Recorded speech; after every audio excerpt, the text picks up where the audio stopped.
I have been in a stable 5-year relationship with Bill. On our 6th year anniversary, Bill told me that he will be working abroad and that he had been offered a promising job.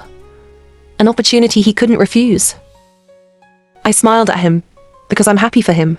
But deep inside I was scared. I was hurt. Because that time, I'm not really sure where I am in Bill's future. He has lots of plans for himself, but nothing for both of us. My friend Diana always comforts me that everything will be okay, but it gets harder every day after Bill left for the States. As days passed, Bill became busy and I focused my mind working in the university. This is my first year working after my graduation, so I better get myself together. Days and months passed by very fast. I get used of being alone. Bill called me once in a while, and he seemed really cold and always in a rush. Well, he is really good looking, and women will come running towards him. Although lots of my co-workers and even some students showed interest to me, but I just ignored every single one of them. I'm still hopeful that Bill and I can have a future together. There is just this guy in one of my classes that caught my attention. Hey Sam, leave her alone. She is nothing like the girls you use for fun. Phil was different from other students. He was older, taking up his second course. His presence was undeniable, confident, charming, and intelligent. Unlike the younger students, he carried himself with a sense of maturity that intrigued me so much. Professor, that lecture was interesting. I never thought it would be intoxicating. That's the beauty of it. They have ways of making feel things you never expected. Although Phil is older than me, I never felt intimidated.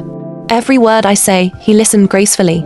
It seems like I am the most important person, and he gives all his attention to me when I am around.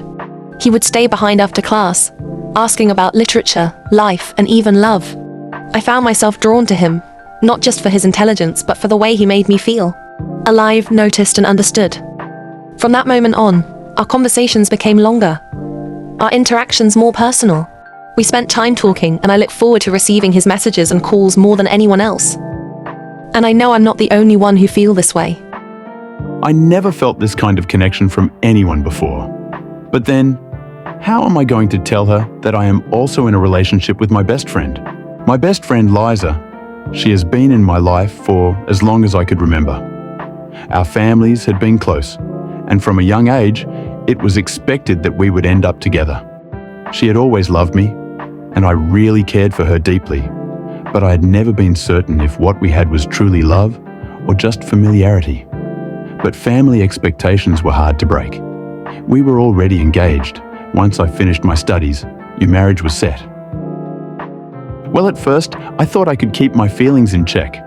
Jazz was just a professor, just a friend. But then now, I realized the truth. I am falling for her. That's the truth. She is not just a professor to me or a friend. I am truly in love with her. And the worst part? I know she has feelings for me too. Today, I am going to tell Phil that I am breaking up with my boyfriend. I will need to clear things between me and Phil. I need to know if we share the same feelings for each other. Phil was very hesitant to talk when I told him what I feel for him.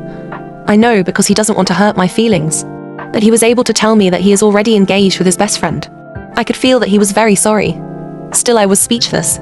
So with a heavy heart, we both decided to disregard our feelings and choose to go our separate ways.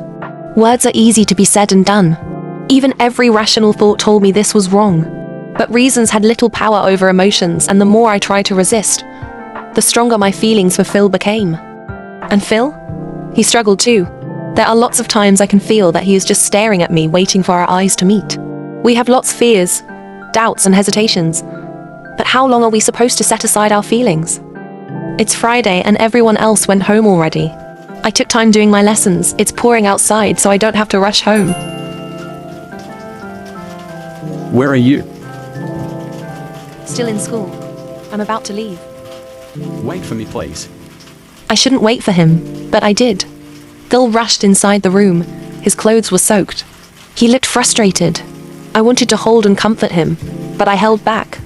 Jazz, I can't do this anymore. Let's talk, please. He looked at me desperately, and I felt something crush my heart.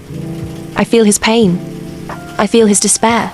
So this time, I agreed to come with him to talk about us. But is there anything to talk about?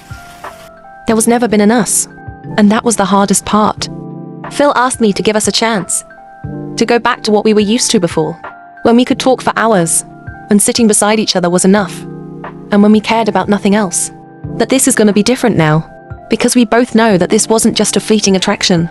This is something deeper and something dangerous. I continued seeing Phil secretly. We traveled together in places wherein no one will recognize us. Wherein people won't judge and will see us as normal couple. It was hard, but it is harder when we are not together. One day, we stayed in his place. We were just watching TV when Phil suddenly moved closer to me. My heart was pounding. This is the last chance I can stop this. But I didn't. Phil's lips crashed against mine. It was desperate and filled with longing. It was a kiss that tasted of everything forbidden. Everything we had tried to suppress. And right there and then, we surrendered to the love we were never supposed to have. What will happen to us when we never have us to begin with? Please like and subscribe to follow my One True Love series. A Forbidden Heart.